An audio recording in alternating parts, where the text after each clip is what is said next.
Hello, ഇന്നത്തെ നമ്മുടെ recipe ഒരു റൈസ് റെസിപ്പിയാണ്. 10 മിനിറ്റ് കൊണ്ട് തന്നെ ഇത് നമുക്ക് തയ്യാറാക്കി എടുക്കാൻ പറ്റും. ഒരു കറീൻ്റെ ആവശ്യമൊന്നുമില്ല. അതേപോലെ മടിയുള്ള ദിവസങ്ങളിലെല്ലാം നമുക്കൊരു അച്ചാറോ കച്ചമ്പറോ ഒക്കെ കൂട്ടി കഴിക്കാൻ പറ്റുന്ന നല്ല ഈസിയും ടേസ്റ്റിയും ആയിട്ടുള്ള ഒരു റൈസ് റെസിപ്പിയാണിത്. അപ്പോൾ ഇതെങ്ങനെ തയ്യാറാക്കാമെന്നുള്ള നമുക്ക് വീഡിയോ കാണാം. ചൂടായ ഒരു പാനിലേക്ക് നമുക്കൊരു 3 ടേബിൾ സ്പൂണോളം ഓയിൽ ഒഴിച്ചു കൊടുക്കാം.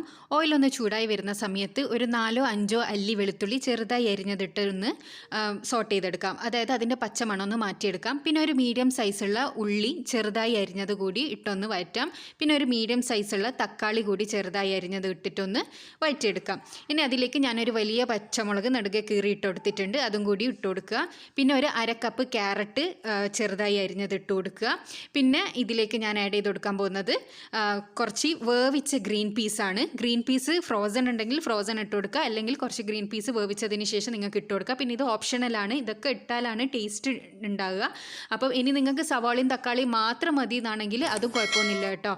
അപ്പോൾ ഇതെല്ലാം കൂടി ഞാനൊന്ന് വഴറ്റിയെടുത്തിട്ടുണ്ട്. ഇതിലേക്ക് ഞാൻ ഒരു മാഗിയുടെ ചിക്കൻ ക്യൂബ് ഇട്ട് കൊടുക്കുന്നുണ്ട്. ഇത് ഓപ്ഷണലാണ്, നിങ്ങൾക്ക് ഇഷ്ടമുണ്ടെങ്കിൽ മാത്രം ഇട്ട് കൊടുത്താൽ മതി. ഇനി ഇത് ഇടുന്നില്ലെങ്കിൽ ഈ ഒരു സമയത്ത് നിങ്ങൾ ഇതിലേക്ക് ഉപ്പ് ആഡ് ചെയ്ത് കൊടുക്കുക. ചിക്കൻ സ്റ്റോക്ക് ഇട്ട് കൊടുത്താൽ ഉപ്പ് അത് നോക്കിയിട്ട് മാത്രമേ ഇട്ട് കൊടുക്കേണ്ട ആവശ്യമുള്ളൂ. ഇതിൽ നമ്മൾ ആഡ് ചെയ്തിരിക്കുന്ന പച്ചക്കറികളെല്ലാം ഒന്ന് സോഫ്റ്റായി കിട്ടണം. സോഫ്റ്റായി കിട്ടുന്നതിന് വേണ്ടിയിട്ട് നമുക്കൊരു 5 മിനിറ്റ് വെയിറ്റ് ചെയ്യാം. അപ്പോൾ 5 മിനിറ്റിന് ശേഷം നമ്മുടെ പച്ചക്കറികളെല്ലാം നല്ലോണം വെന്ത് കിട്ടിയിട്ടുണ്ട്. ഗ്രീൻ പീസ് ഓൾറെഡി നമ്മൾ വേവിച്ചതാണ്. അതുപോലെ തന്നെ ക്യാരറ്റ് ഇപ്പോൾ വെന്ത് കിട്ടിയിട്ടുമുണ്ട്. ഇനി ഇതിലേക്ക് ഞാൻ 1/4 കപ്പ് ക്യാപ്സിക്കം ആഡ് ചെയ്ത് കൊടുക്കുന്നുണ്ട്. ക്യാപ്സിക്കം ഓപ്ഷണലാണ്, നിങ്ങളെ കയ്യിൽ ഉണ്ട് എന്നുണ്ടെങ്കിലും ഇഷ്ടമുണ്ട് എന്നുണ്ടെങ്കിലും നിങ്ങൾക്ക് ഈ ഒരു സമയത്ത് ആഡ് ചെയ്ത് കൊടുക്കാം. ഫസ്റ്റ് തന്നെ ഇട്ടാൽ ക്യാപ്സിക്കം ഓവർ കുക്കായി പോകും, അപ്പോൾ ടേസ്റ്റ് കുറയും. അപ്പോൾ ഇപ്പോൾ ഇടുന്നതാണ് നല്ലത്. അപ്പോൾ അതും കൂടി മിക്സ് ചെയ്തെടുത്തതിന് ശേഷം ഞാൻ ഇതിലേക്ക് ആവശ്യത്തിനുള്ള മസാല പൗഡർ ആഡ് ചെയ്ത് കൊടുക്കുകയാണ്. 1 ടേബിൾ സ്പൂണ് മല്ലിപ്പൊടി ആഡ് ചെയ്ത് കൊടുക്കാം. അതേപോലെ തന്നെ 1 ടേബിൾ സ്പൂണ് മുളക് പൊടി ആഡ് ചെയ്ത് കൊടുക്കാം. 1/2 ടീസ്പൂണ് മഞ്ഞൾപ്പൊടി ഇട്ട് കൊടുക്കാം.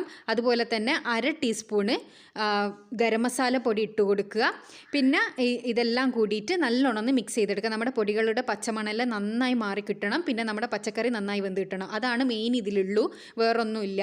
അപ്പോൾ ഇതെല്ലാം പച്ചക്കറിയും നമ്മുടെ മസാലയും എല്ലാം നല്ലവണ്ണം മിക്സായി കിട്ടിയിട്ടുണ്ട്.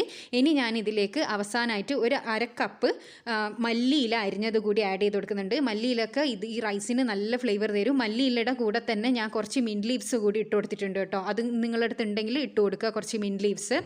അപ്പോൾ ഇനി ഇതിലേക്ക് അവസാനമായിട്ട് ഞാൻ കുക്ക് ചെയ്ത റൈസ് 1 കപ്പ് ബസ്മതി റൈസ് വേവിച്ചെടുത്തതാണ് ഞാനിത്. അതായത് തിളപ്പിച്ചൂറ്റിയെടുത്ത ബസ്മതി റൈസാണ്.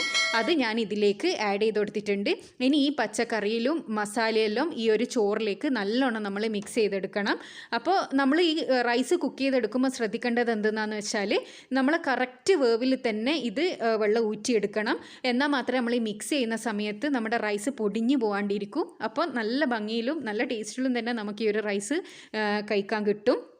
അപ്പോൾ ഞാൻ ഈ പച്ചക്കറി മസാലയിലേക്ക് ഈ ഒരു റൈസ് നല്ലോണം മിക്സ് ചെയ്തെടുക്കുകയാണ്. അപ്പോൾ ഇത് നമ്മുടെ റൈസ് നല്ലോണം മിക്സായി കിട്ടിയിട്ടുണ്ട്. അതുപോലെ തന്നെ അരി പൊടിഞ്ഞ് പോവോ ഒന്നും ചെയ്തിട്ടൊന്നുമില്ല. അപ്പോൾ ഇത് നല്ല പെർഫെക്റ്റ് ആയിട്ട് തന്നെ കിട്ടിയിട്ടുണ്ട്. ഇനി നമുക്ക് ഇതൊരു പ്ലേറ്റിലേക്ക് സെർവ് ചെയ്തെടുക്കാം.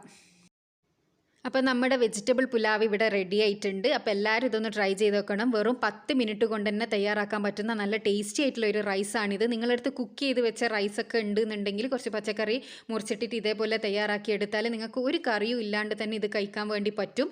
അച്ചാറ്, കച്ചമ്പറ്, ചമ്മന്തി ഇത് ഏതെങ്കിലും ഒന്നുണ്ടെങ്കിൽ നല്ല ടേസ്റ്റി ആയിട്ട് തന്നെ ഈ ഒരു റൈസ് നമുക്ക് കഴിക്കാൻ വേണ്ടി പറ്റും. അപ്പോൾ മടിയുള്ള ദിവസങ്ങളിലെല്ലാം ഇതൊന്ന് ട്രൈ ചെയ്ത് നോക്കുക, എല്ലാവർക്കും ഇഷ്ടമാവും. പിന്നെ തീർച്ചയായിട്ടും ട്രൈ ചെയ്തതിന് ശേഷം നിങ്ങളുടെ അഭിപ്രായം അറിയിക്കാൻ മറക്കരുത്. പിന്നെ എന്നും പറയുന്നത് പോലെ തന്നെ ചാനൽ സബ്സ്ക്രൈബ് ചെയ്യാത്തവരാണെങ്കിൽ ഒന്ന് സബ്സ്ക്രൈബ് ചെയ്തതിന് ശേഷം അടുത്തുള്ള ബെൽ ബട്ടൺ കൂടി ക്ലിക്ക് ചെയ്യുക. അടുത്ത നല്ല വീഡിയോ ആയിട്ട് വീണ്ടും കാണാം. Thanks for watching.